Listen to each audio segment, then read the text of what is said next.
Gas cylinder ಸಮಸ್ಯೆಯಿಂದ ಹೊನ್ನಾವರದ ಜನತೆ ಕೂಡ ಸಂಕಷ್ಟದಲ್ಲಿ ಕಾಲ ಕಳೆಯುವಂತಾಗಿದೆ.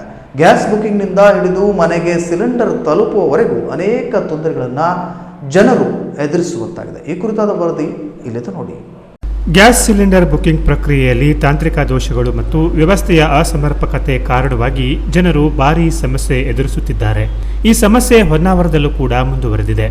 ಗ್ಯಾಸ್ ಬುಕಿಂಗ್ ಮಾಡಿದ ನಂತರ OTP ಸಂದೇಶವೇ ಬರದೇ ಇರುವುದು, OTP ಬಂದರೂ ಸಿಲಿಂಡರ್ ಡೆಲಿವರಿ ಆಗದೆ ವಿಳಂಬವಾಗುವುದು, ಏಜೆನ್ಸಿಗಳಲ್ಲಿ ಸಿಲಿಂಡರ್ ಕೊರತೆ, ಗ್ರಾಹಕರಿಗೆ ಸ್ಪಷ್ಟ ಮಾಹಿತಿ ನೀಡದಿರುವುದು ಮುಂತಾದ ಕಾರಣಗಳಿಂದಾಗಿ ಗ್ರಾಹಕರು ತಮ್ಮ ದಿನನಿತ್ಯದ ಕೆಲಸವನ್ನ ಬಿಟ್ಟು ಗ್ಯಾಸ್ ಏಜೆನ್ಸಿ ಕಚೇರಿಗಳಲ್ಲಿ ಉದ್ದ ಸರತಿ ಸಾಲಿನಲ್ಲಿ ನಿಂತು ಗಂಟೆಗಟ್ಟಲೆ ಕಾದು ಹೈರಾಣಾಗುವ ಪರಿಸ್ಥಿತಿ ಬಂದೊದಗಿದೆ.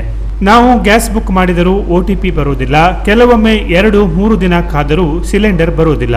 ಏಜೆನ್ಸಿಗೆ ಹೋದರೆ ಗಂಟೆಗಳ ಕಾಲ ಸಾಲಿನಲ್ಲಿ ನಿಲ್ಲಬೇಕು. ಸರಿಯಾದ ಮಾಹಿತಿ ಕೊಡುವವರೇ ಇಲ್ಲ ಎಂದು ಸ್ಥಳೀಯ ನಿವಾಸಿಯೊಬ್ಬರು ತಮ್ಮ ಅಸಮಾಧಾನ ವ್ಯಕ್ತಪಡಿಸಿದ್ದಾರೆ.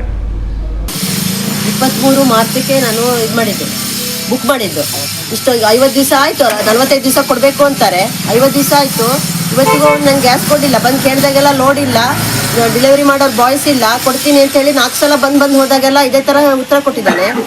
ಆಮೇಲೆ 3 ದಿವಸ ಆಯಿತು OTP ಬಂದ್ರೂ ಡೆಲಿವರಿ ಮಾಡಿಲ್ಲ ಗ್ಯಾಸ್. ನಿನ್ನೆ ಸಂಜೆ 5 ಗಂಟೆಗೆ ರಾಂಗ್ ಅಡ್ರೆಸ್ಸು ರಿಟರ್ನ್ ಅಂತ ಹೇಳಿ ಮೆಸೇಜ್ ಹಾಕಿದ್ದಾರೆ. ಇಲ್ಲಿ ಬಂದರೆ 12 ಗಂಟೆ ಆದರೂ ಬಾಗಿಲು ತೆಗೆಯೋದಿಲ್ಲ, ಹುಡುಗಿ ಸರಿಯಾಗಿ ಆನ್ಸರ್ ಮಾಡಲ್ಲ. ಸರ್ ಬರ್ತಾರೆ ಅಂತ ಹೇಳ್ತಾರೆ. ಪಾಪ ಇಲ್ಲಿ ಅಲ್ಲಿಂದ ತನಕ ಕ್ಯೂ ನಿಂತಿದ್ದಾರೆ ಬೆಳಗ್ಗೆ 8 ಗಂಟೆಯಿಂದ. ಈಗ 10:30 ಆದರೂ ಇನ್ನೂ ಬಾಗಿಲು ತೆಗೆದಿಲ್ಲ ಅವನು. ಈಗ ನಾವು 1 ವಾರದಿಂದ ಓಡಾಡ್ತಾ ಇದ್ದೀವಿ.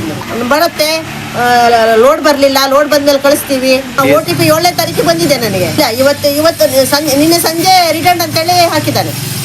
ಈ ಬಗ್ಗೆ ಗ್ಯಾಸ್ ಏಜೆನ್ಸಿ ಅವರ ಬಳಿ ಕೇಳಿದರೆ ತಾಂತ್ರಿಕ ಸಮಸ್ಯೆಯಿಂದ OTP ತಡವಾಗುತ್ತಿದೆ, ಸರಬರಾಜಿನಲ್ಲಿ ವ್ಯತ್ಯಾಸದಿಂದ ಡೆಲಿವರಿ ವಿಳಂಬವಾಗುತ್ತಿದೆ, ಸಿಬ್ಬಂದಿ ಕೊರತೆಯಿಂದ ಸೇವೆಯಲ್ಲಿ ತಡವಾಗುತ್ತಿದೆ ಎಂದು ಪ್ರತಿಕ್ರಿಯೆ ನೀಡುತ್ತಿದ್ದಾರೆ. ಒಟ್ಟಾರೆ ಜನರು ಎದುರಿಸುತ್ತಿರುವ ಈ ಸಮಸ್ಯೆಗಳಿಗೆ ತಕ್ಷಣ ಸ್ಪಂದನೆ ನೀಡದಿದ್ದರೆ ಮುಂದಿನ ದಿನಗಳಲ್ಲಿ ಸಮಸ್ಯೆ ಮತ್ತಷ್ಟು ಗಂಭೀರವಾಗುವ ಸಾಧ್ಯತೆ ಇದೆ. Canara plus news, Honnavar.